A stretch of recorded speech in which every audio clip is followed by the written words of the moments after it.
agora a gente vai ter uma palestra super especial com o Luli Radfarer, que ele é professor de comunicação digital. Então, Luli, o palco é seu. Opa! Seja bem-vindo! Olá! Vamos lá, olá, gente. Tudo bom? Obrigado.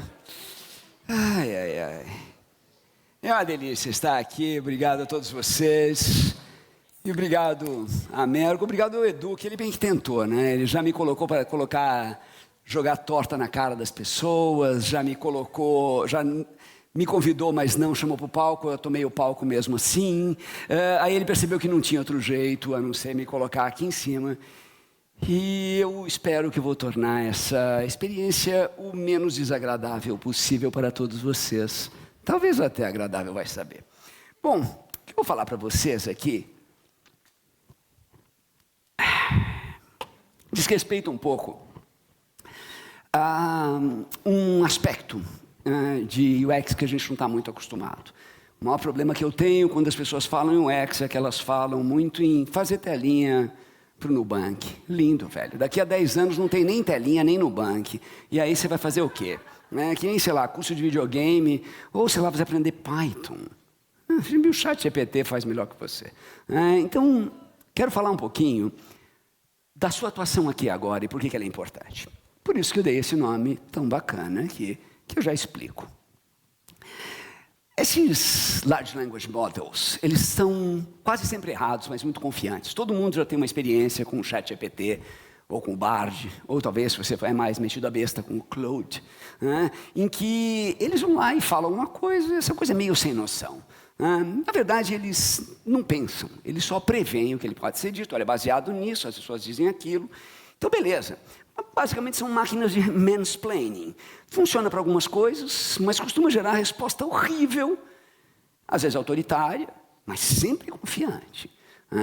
É mais ou menos, a gente já viu isso não é a primeira vez que está errado. Microsoft, em 2016, lançou a TEI, uma inteligência artificial que, como a Microsoft é super inteligente, ela usou o Reddit como fonte de referência para educar a inteligência artificial e não levou 6 horas para que ela fizesse o primeiro comentário escroto. Mas ia melhorar muito, porque depois ela faz um comentário que nem esse. E você fala, a gente deveria ter aprendido. Aprendeu? Não. Aí você fala, mas era o Reddit. Véi, a internet não é muito diferente do Reddit. Então o resultado é eficiente, mas é escroto.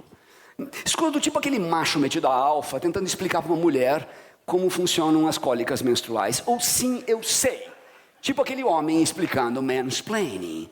Ups. Mas vamos lá. Brincadeiras à parte, é assustador que a máquina se comporte assim, porque a gente sabe que as pessoas têm uma relação meio biológica com a máquina. Você dá uma topada numa cadeira, que obviamente não pensa, não sente, e aí o que você faz? Você fica bravo com a cadeira. Lógico, lógico. E aí você faz o quê? Dá um chute nela, para machucar ainda mais seu pé, imbecil. Todo mundo já deu uma topada. Na verdade, a relação é um pouco mais complexa. Você dá uma topada, você tem um enorme problema de autoestima, seu ego vai lá para o buraco, e daí, obviamente, você compensa a falta de ego com violência. A gente vê isso no trânsito o tempo todo. O problema da inteligência artificial é que ela está completamente errada, na maior parte das vezes, mas convencida e convincente de que ela está certa. E aí, o tom é condescendente. Quando tem um problema, a culpa é sua. Foi você que tirou de contexto. Foi você que não deu dado suficiente. Parece homem, imagina. Aí a gente pensa assim, se o chatbot é uma simulação para imitar uma conversa, você dizer eu não sei é parte do vocabulário. Não sei, aqueles de vocês que são excelentes profissionais de UX sabem muito bem que a primeira pergunta, a pergunta número 0 de UX é eu não sei. A primeira pergunta de UX é que não interessa a minha opinião, eu quero saber a sua. E o ChatGPT faz exatamente o contrário. Mas, como é que fica a pose? Como é que eu consigo venture capital se eu digo que eu não sei? Então, de novo, meu primeiro aviso. Não falta livro falando que a tecnologia é escrota, que ela basicamente ignora 52% da população do planeta. Não é a primeira vez. Tem um monte de livro bom, esses livros aí já têm quase 10 anos de idade, falando disso. Mas, além de tudo, além, claro, de ser incorreto, ter todos os problemas, e todos aqueles problemas que você já sabe como é que é. Eu não acredito em homens já faz um tempo já. Né? Sim, um ou dois homens bons que eu encontro de vez em quando é a exceção que justifica a regra, né? Toda regra tem exceção e tal. Mas esse viés tecnológico é perigoso, não é só escroto. É perigoso por quê? Porque a gente acredita que a máquina é infalível. E a gente, que nem o pé da cadeira, a gente tende a dar à máquina uma ideia de gente. Quanta gente não ouviu no começo desse ano as pessoas falando do medo, da inteligência artificial, da máquina isso, da máquina aquilo. O que vai acontecer é assim, a gente está trocando a busca pela resposta. E enquanto a busca ela é um pouco mais ampla, a resposta é extremamente fechada, é extremamente autoritária. Ela cria um evangelho de resposta. A hora que eu pergunto para um chatbot, ele vai me dar a resposta é dogmática. Eu não tenho uma segunda opinião. Eu até posso perguntar para ele a segunda opinião, mas dá muito mais trabalho. Dá muito menos trabalho perguntar para o Google e ver 10 respostas ou 10 milhões de respostas. A gente já não vai mais para a segunda página do Google, mas é sua opção. ChatGPT não vai te dar isso, e nenhum dos chats. Bard fez as pessoas voltarem a acreditar em Bing. Veja, tudo é possível nesse mundo. Né? E é por isso que a gente precisa falar em ética de máquina.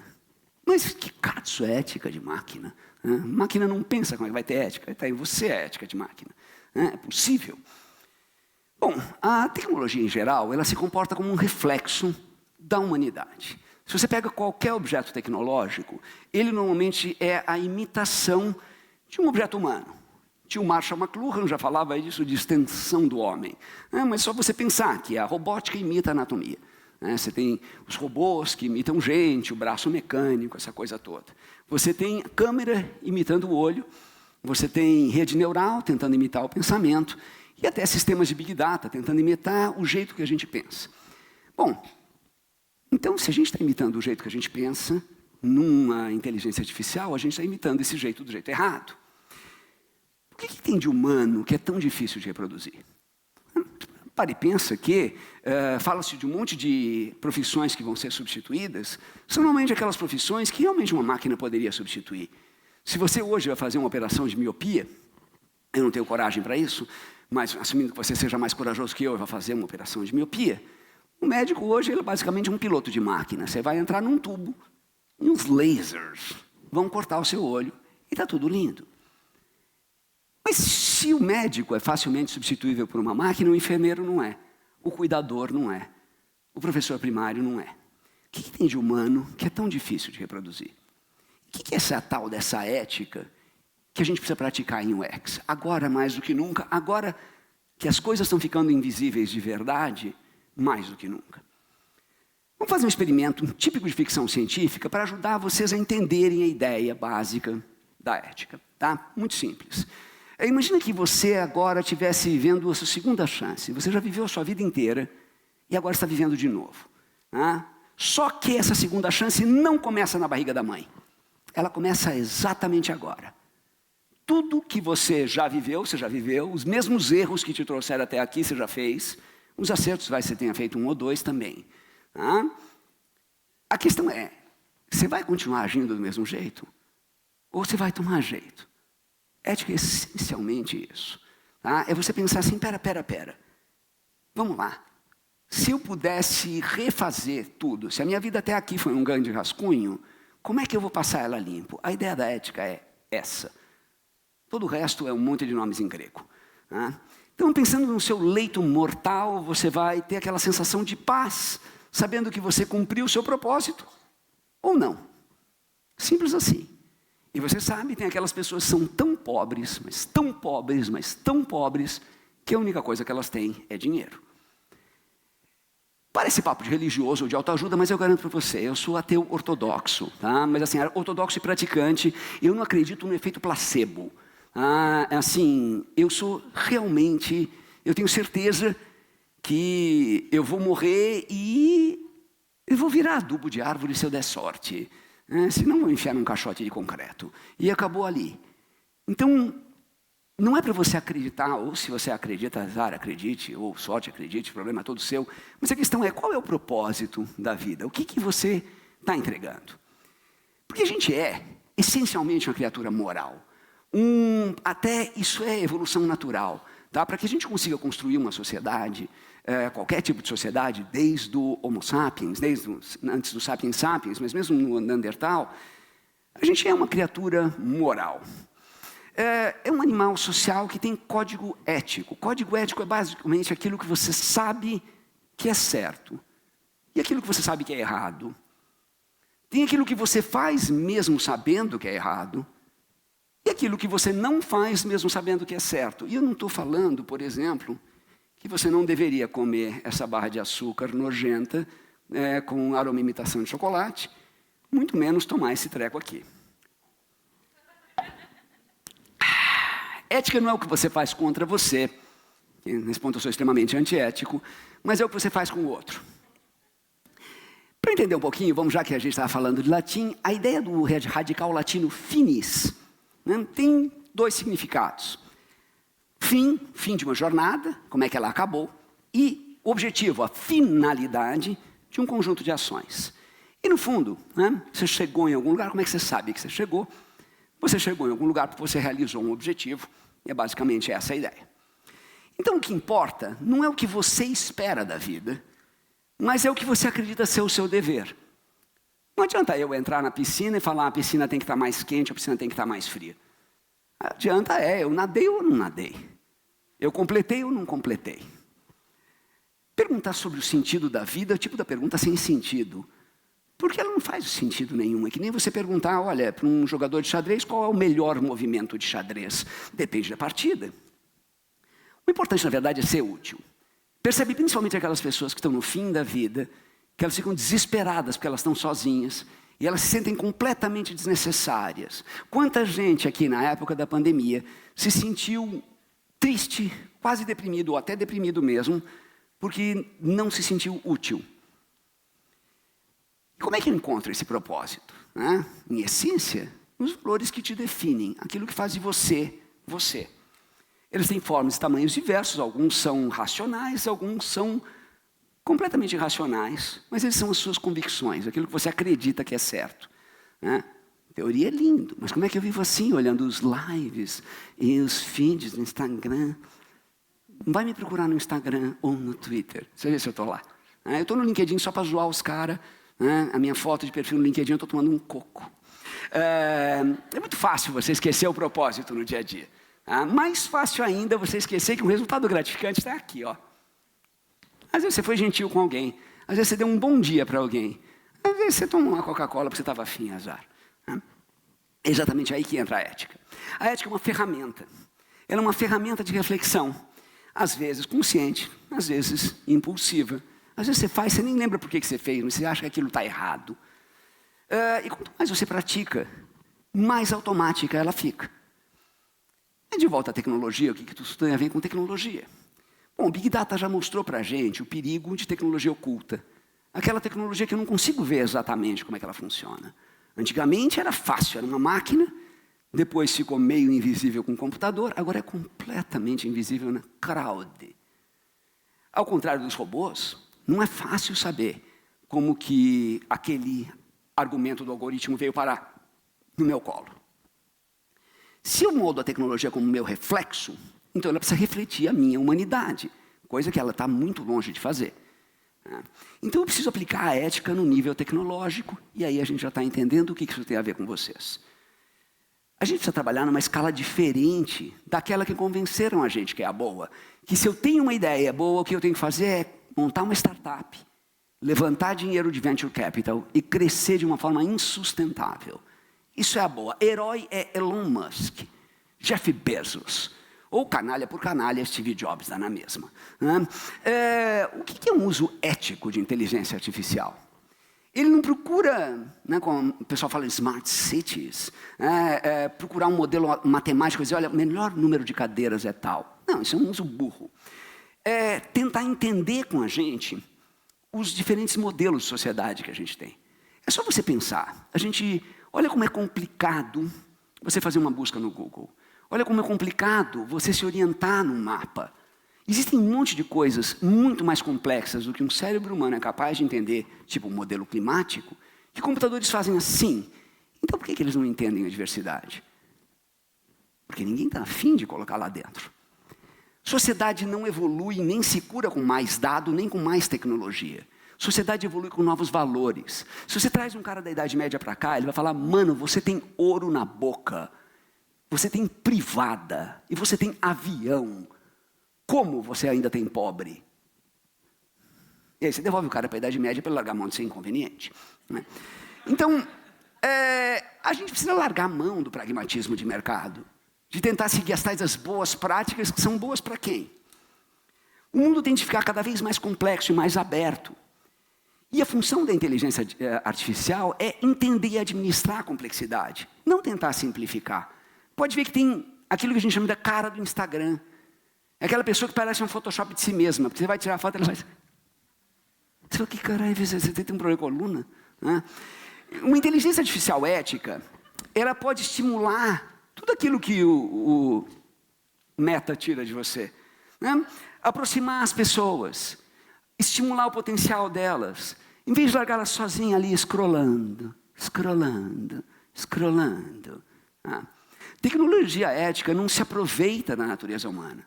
Pelo contrário, ela estimula a natureza humana e ajuda a gente a abraçar isso. Bem usada, ela ajuda você a capacitar e a encontrar propósito e finalidade. O maior problema de um ex-presidiário não é o fato de ele ter sido preso. É o fato de ele não conseguir se encaixar de novo na sociedade. É um problema muito parecido com o do imigrante. A boa ideia está perto. Como tudo que é ético, só faltam 1 ou 2 decisões morais. Só falta mexer um pouquinho aqui e ali no aplicativo e ajudar a torná-lo melhor.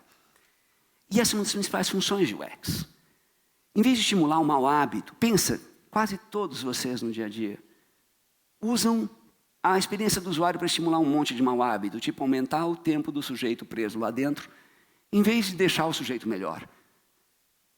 Ela pode alinhar o propósito do sistema com o propósito do cara e fazer daquilo uma coisa boa. Ou seja, inteligência artificial ética não te ensina, ela aprende com você. Ela não procura substituir nem mecanizar o ser humano, mas você procura entender o que todo ser humano tem de mágico, tem de único, tem de especial. O que até hoje nenhuma dessas calculadoras metidas da besta, que você carrega no seu bolso, conseguiu fazer. Em essência, uma boa inteligência artificial é o contrário do maldito mansplaining.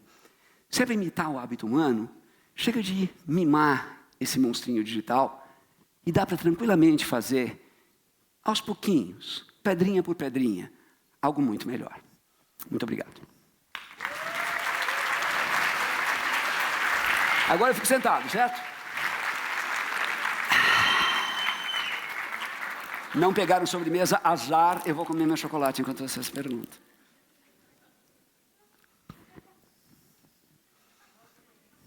Não, obrigado. O que eu faço? Eu fico sentado aqui? Comendo e passando vergonha? Mano, essa merda. Por que não? E aí? Quem que vai vir conversar com a gente? Poxa, no meu lugar, cara. Pô. É mansplaining, tá vendo? O cara usa assim, né? Você não vai sentar aí no lugar da minha bolsa. 3 pessoas. Não precisa vir todo mundo ao mesmo tempo, tá? Pode vir um de cada vez. Olha lá, olha os corajosos. Senta aí, senta aí. Eu estou só desligando o display aqui da minha máquina. Diga. Começo? Então, Por tá favor. Ótimo. Luli, que Olá. legal, tudo bem? Obrigada por ter trazido esse tema. Eu tenho participado de encontros de Web3, né? A gente tem trabalhado aí na relação de como o futuro dessas tecnologias emergentes pode transformar a relação da experiência. E o que eu trago talvez é uma pergunta, não sei se é uma formatação de pergunta ou uma provocação, é para a gente conversar mesmo, né? Como que a gente pode transpor isso para a relação de design, onde, na minha opinião, a relação da interface ela é menos necessária e muito mais o dado que está por trás disso.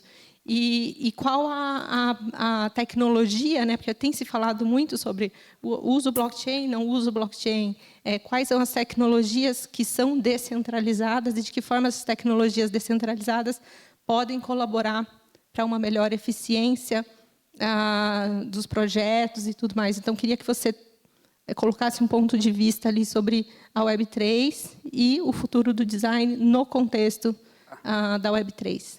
Bom, a primeira coisa, assim, eu detesto o nome Web3, porque como é que é? Um carro 2.0 tem 2 vezes mais motor que um carro 1.0, beleza. A Web 2.0 não é 2 vezes maior que a Web. E aí você começa com 3.0, aí vira 3.11, aí vira XP, aí vira Vista. Aí você volta com 10 e não funciona de jeito nenhum, quando está dando merda. A ideia principal de blockchain e principalmente do que chamam de Web3, metaverso, aquela coisa toda, é que o Facebook estragou tudo pegando o nome para ele, né? Mas é a ideia da DAO. Acho que a DAO é uma ideia muito bacana, que é a organização descentralizada. Eu acho que é bizarro. Você vai pensar num aplicativo e ele serve para 10 pessoas ou para 10 milhões de pessoas, e não tem meio termo. Por que as pessoas não pensam em coisas menores? Por que as pessoas não pensam em pequenas comunidades? Eu vou fazer um aplicativo que vai funcionar para esse grupo aqui. Acabou. E pensa, se você vai montar uma loja, quantas pessoas você quer na sua loja? Você quer que a sua loja seja ou você vendendo para os amigos na garagem de casa, ou a Magazine Luiza? Tipo, não tem meio termo. Então, eu acho que assim, mais legal até do que toda essa questão de dados é mesmo a questão do tamanho das coisas. Porque a hora que eu tenho um tamanho menor, eu tenho menos interesse em roubar os dados, porque não vai ser estatisticamente relevante se eu pegar os dados de todos vocês aqui, não que eu pegue tudo, até o tipo sanguíneo, preferência sexual, o diabo. É um número muito pequeno para ser significativo para qualquer coisa. Então não tem valor. Acho que a melhor coisa que a gente pode fazer para parar uma prática ruim é falar que ela não tem valor. E aí, beleza. Não fala, por exemplo, sei lá, o dia que descobrirem que cheirar merda dá barato, ninguém mais consegue ir no banheiro. Mas, assim, pensa o contrário. Eu acho que, assim, a hora que a gente desconectar essa ideia de crescimento exponencial e venda de dados, etc., fala, tá bom, e se eu tiver um negócio menor, como é que ele vai funcionar? Eu acho que o mundo dos games funciona muito bem aí, e eu acho que a gente vai evoluir muito nesse pedaço, um pedaço. E o outro ponto importante também diz respeito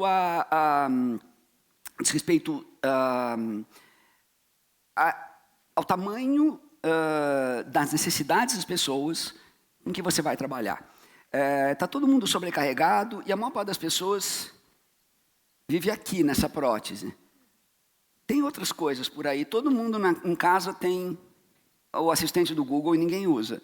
Na época da pandemia, eu vivia numa DR com 3 companheiras. A mulher do Google, a Siri e a Alexa. Cada uma delas falando uma coisa qualquer. E todo mundo só sabe usá-las para acender a lâmpada ou ligar um som. Dá para fazer coisa melhor com isso? A gente nem começou a fazer coisa melhor com isso. Então, acho que é isso. Acho que o que a gente pode aprender com nova tecnologia é começar a escapar um pouquinho desse universo. É você pegar um livro de boas práticas e começar a rir.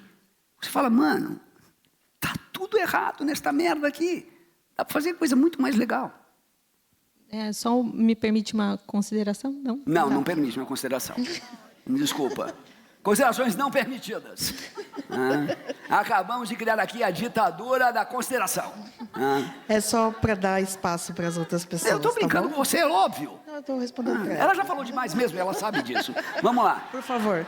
Oiê, eu sou a Letícia, sou de Brasília. E a gente vem disso, né, de se conectar com pessoas a partir do momento que a gente ouve a história delas. E eu acho que uma questão que eu tenho assim é sobre essa aproximação, né? Tipo, essa aproximação que eu tenho com as pessoas, eu sei que uma máquina não exatamente ela vai ter. Então, a minha dúvida é essa, né? Você falou sobre isso de profissões sendo substituídas, e eu acho que várias pessoas assim que eu já conversei nesse cenário têm essa dúvida, né? Tipo, tá, mas e a gente, né? Pessoas UXers vai ser substituído por uma inteligência artificial? Então, sim e não. Sim e não. Depende muito do que você faz.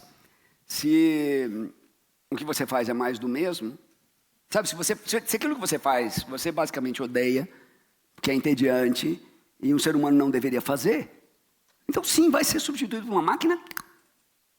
Agora, se aquilo que você faz é extremamente legal, é muito diferente, tem uma conexão muito especial com as pessoas, Famoso, vem aí, máquina, quero ver você fazer.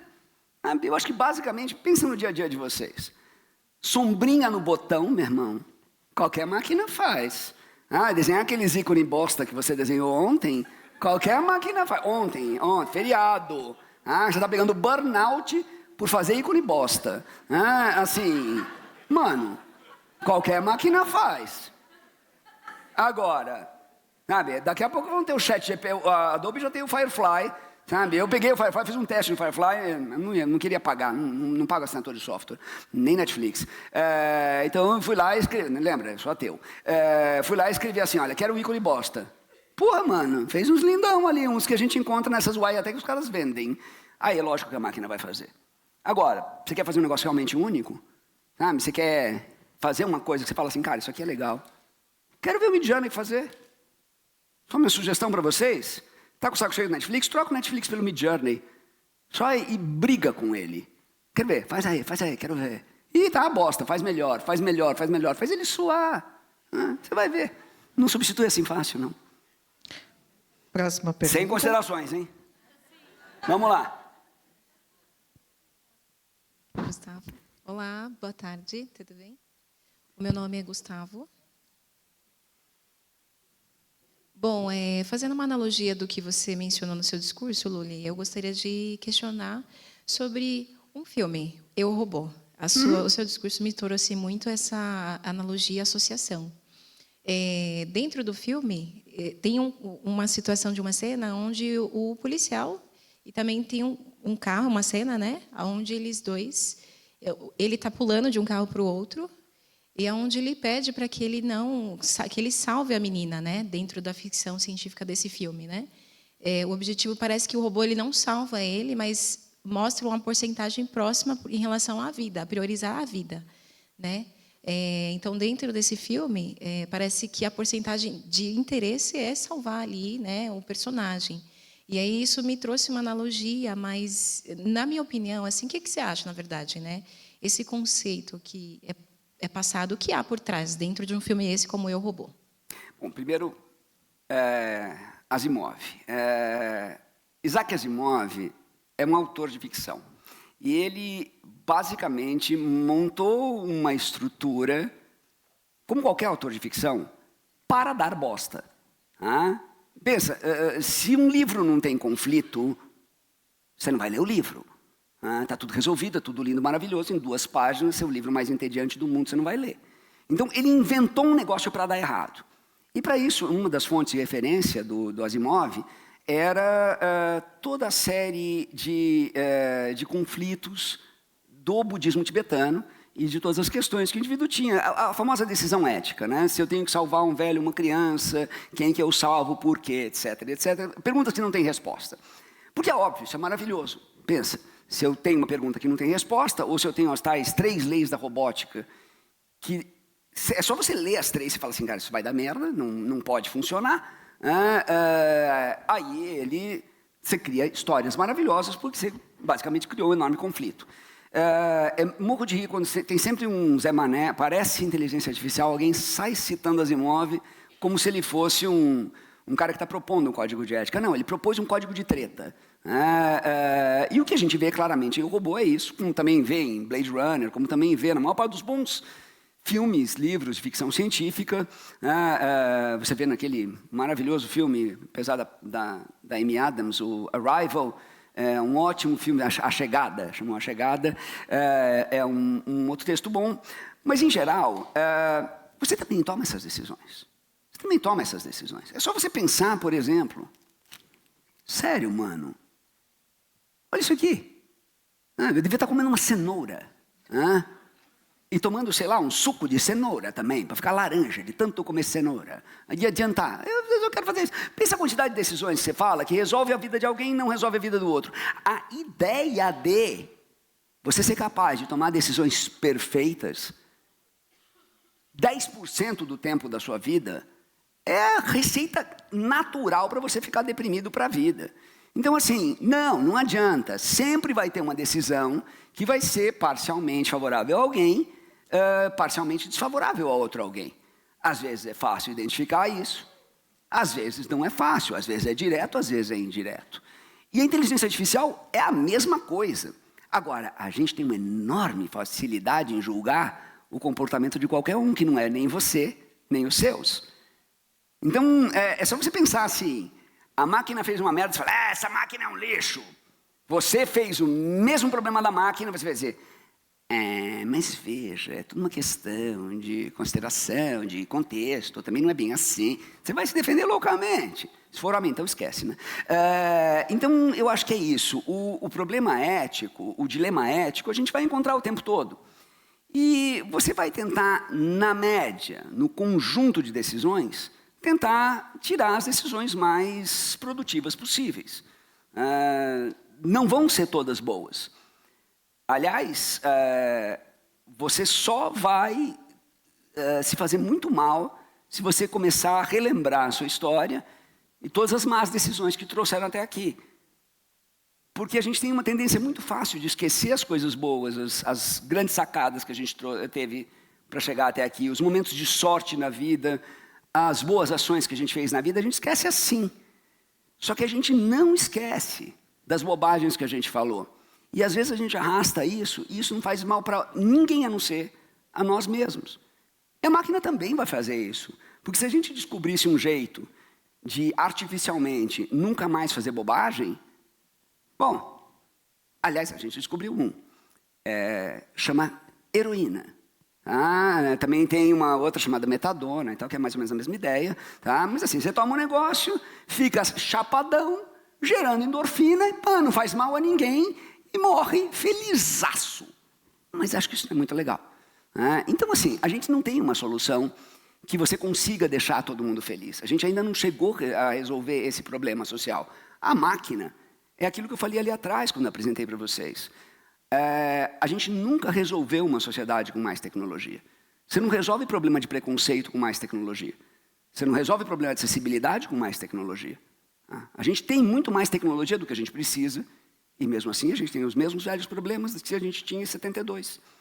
Então, é meio pensar, muito mais importante você pensar qual é o uso que você dá da tecnologia do que qual é a tecnologia que existe para eu usar. Pensa o telefone de vocês, a quantidade de tecnologia que está ali. Você já comprou e você ainda não consegue usar. Obrigada, gente, pelas perguntas de vocês. Ainda sobrou minutos, né? Última pergunta. Mas sem considerações, olha isso. Então vamos lá. Tinha achado, né? Falei, sobrou tempo. Vem aí, vem aí. Olha aí, tá vendo? Última pergunta para encerrar este painel. Vamos lá. Oi, Mariana. Eu li.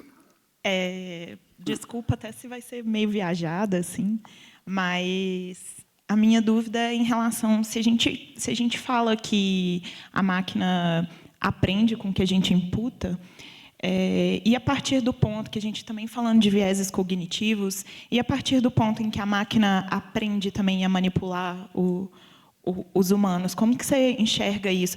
Assim, eu falo porque a gente tem consciência do que é um viés, mas aí falando da massa, será que eles têm consciência do que é um viés? Sabe, aonde que a gente vai parar com isso? Então vamos lá. Primeiro que o problema está sempre nos outros, né? Tipo, eu não sou racista, os outros que são, né? Ou aquela coisa, olha, tem um amigo meu que tem um problema de impotência, né? Nunca sou eu, é sempre um amigo meu, né? Então, assim, eu entendo, mas a massa não vai entender, né? Olha, isso aqui é super moderno, mas as pessoas são caras. As pessoas é você. Isso não tem muita diferença. Mas é o seguinte, se você é um profissional que desenvolve a saída daquilo, porque assim, basicamente, o que a máquina é um motor.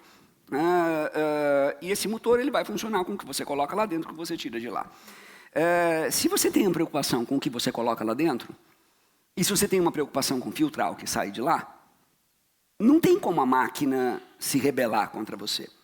É só pensar em algumas indústrias que a gente tem por aí. Por pior que seja esse nojo, que eu não vou conseguir comer inteiro. Porque é realmente nojento. Fazia tempo que eu não comia fiquei com curiosidade. Tá? Por pior que seja esse nojo, eu tenho certeza que não vai me dar uma dor de barriga. Ele não vai me matar. Não vai me dar... Por quê? Porque tem um monte de limites que são impostos. Né? Assim, a Nestlé pode estragar uma comida até um certo ponto, até criar uma coisa que é comestível, mas não é alimento. Né? Se eu comer a embalagem, vai ser mais nutriente do que ela. E eu acho que assim, a gente coloca os limites na máquina também. existe uma coisa muito parecida com o que a gente vê quando você apresenta uma tecnologia nova para um povo que não conhecia isso. Seja quando os portugueses chegaram no Brasil, seja quando os americanos chegaram no Japão, seja quando os ingleses chegaram na Polinésia, é sempre a mesma história. Você chega com fogo, você chega com pistola, você chega com espelho e você é tratado como mágica. É o tal do espelhinho da miçanga. E acho que a gente ainda trata a tecnologia desse jeito. Sai um novo Macintosh. Bela bosta, velho. É um computadorzinho aí. Que carrega um monitor de 4K. Para que um monitor de 4K no notebook? Até hoje não consegui entender. É a primeira coisa que quebra. Mas assim, a partir do instante em que você começa a desenvolver uma postura pragmática, que é clássica de UX, tá?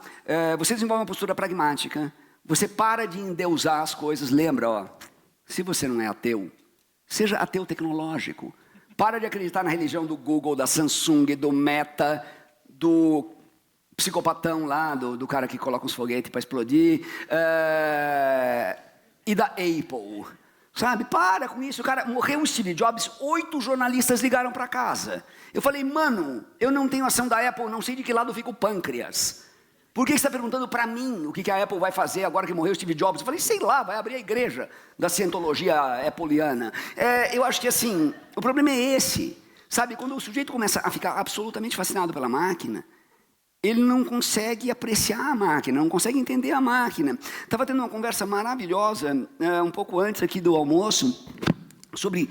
É tão bizarro você pensar que as geladeiras mais caras que existem no mercado, elas apitam e avisam que a porta está aberta e não fecham a porcaria da porta. Mano, eu paguei R$22 e comprei uma molinha que fecha a porta da minha casa. Então a porta de madeira da minha casa, eu abri a porta, ploft, fecha. Durante um tempão, comecei a tomar bronca do meu vizinho, porque dizia que eu batia a porta, não era, acertei a mola, a porta fecha direitinho, beleza. A porta da geladeira não fecha, você não fechou, você é burro. Bullying de máquina. Como é que, olha, quer ver, vou aproveitar para a consideração final nos 24 segundos que eu tenho aqui. Quer ver, como é que se comporta a vítima de bullying? A vítima de bullying normalmente se comporta se sentindo menor. Desculpa por ser gordo, desculpa por ser pobre, desculpa por ser mulher, desculpa por ser qualquer coisa. Como é que você se comporta com máquina? Eu sou burro demais para mexer com essa máquina? Não, essa máquina que é uma bosta, ela está fazendo bullying com você. E a gente fechou, não tenho tempo para a argumentação de ninguém. Muito obrigado, até logo, valeu. Palmas para a Luli.